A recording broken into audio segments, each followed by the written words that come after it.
Welcome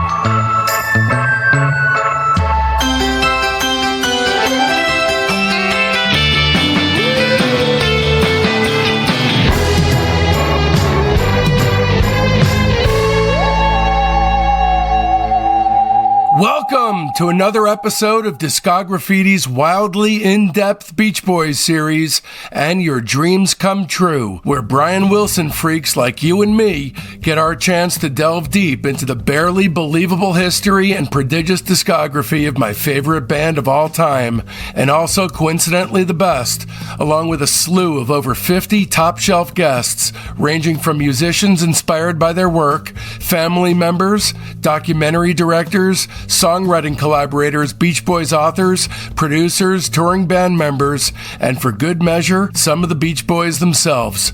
I'm your host, Dave Gebrow, and special thanks goes out to co-producers Chuck Granata, Dennis Dykin, and Mark Freed, without whom this series would not have happened. And in this episode, we'll be turning our spray cans on the Beach Boys' Pet Sounds.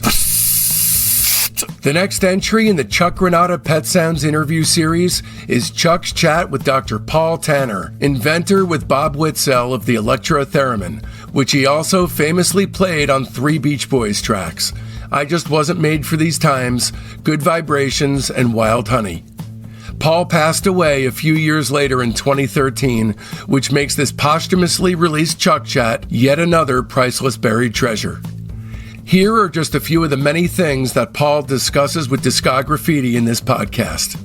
How he got the idea for the Electro-Theremin in the first place, the differences between the Theremin and Dr. Tanner's simpler device, his days playing trombone with the Glenn Miller Band, the 1958 record Music for Heavenly Bodies, which was the first full-length LP to feature Paul's instrument, being asked to join the Beach Boys on tour, and what happened when a different Wilson brother hired Paul for a session date. Here it is then, Dr. Paul Tanner. Hello.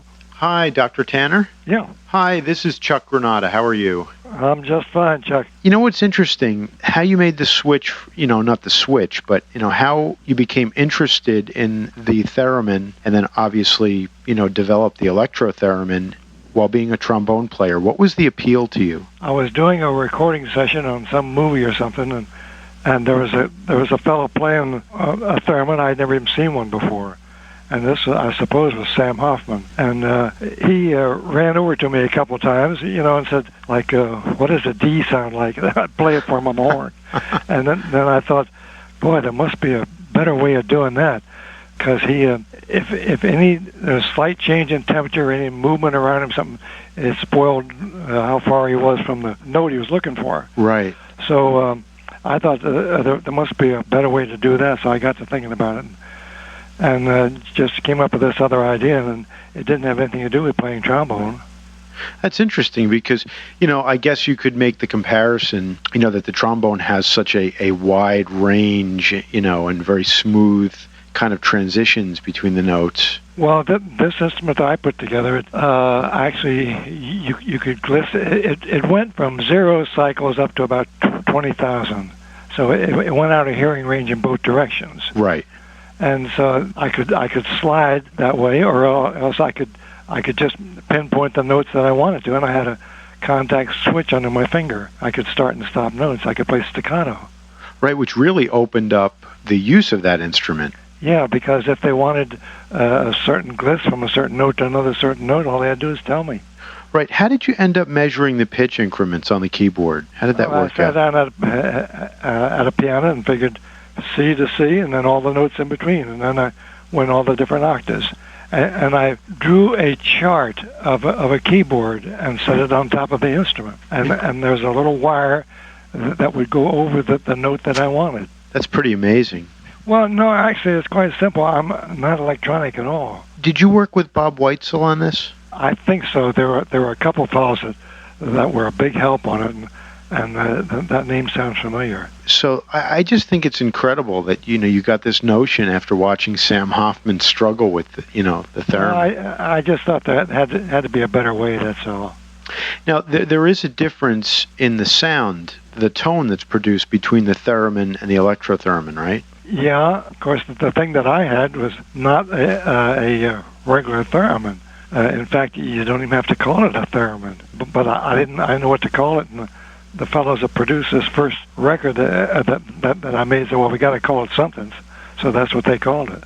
Did you play on the film score of Spellbound? Do you remember that? No, that was before I put it together. I remember because I went out and bought the record. It's a beautiful score that Rosa wrote. Yeah, I think that was Sam Hoffman.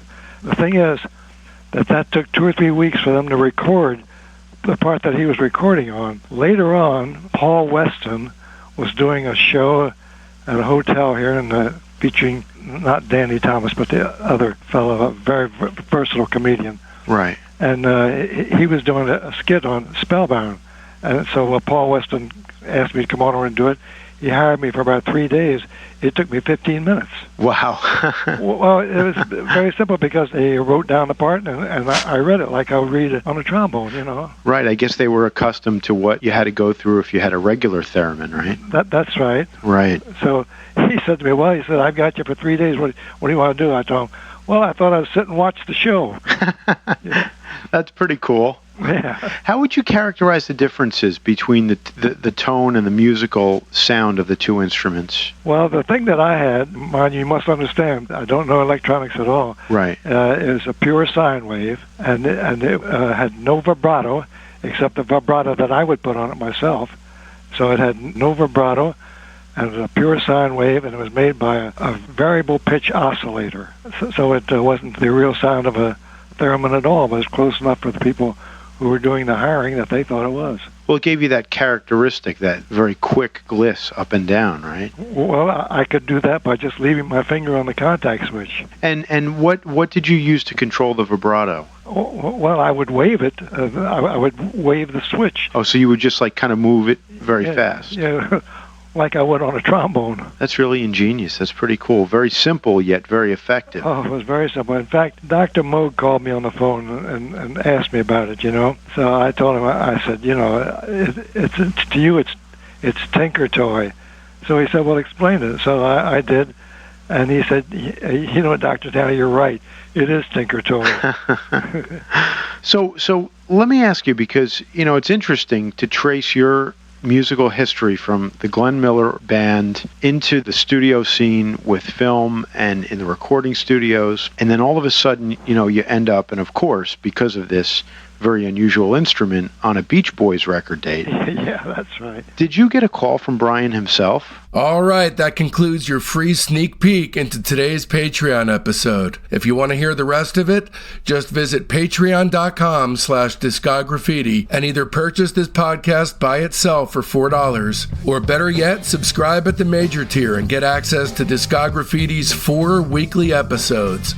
That's Friday's free episode, the Sunday Discograffiti Soldiers of Sound episode, which showcases Patreon members and the Elephant Six world, your Monday bonus episode, and your Wednesday early release ad-free super extended director's cut of that Friday's show.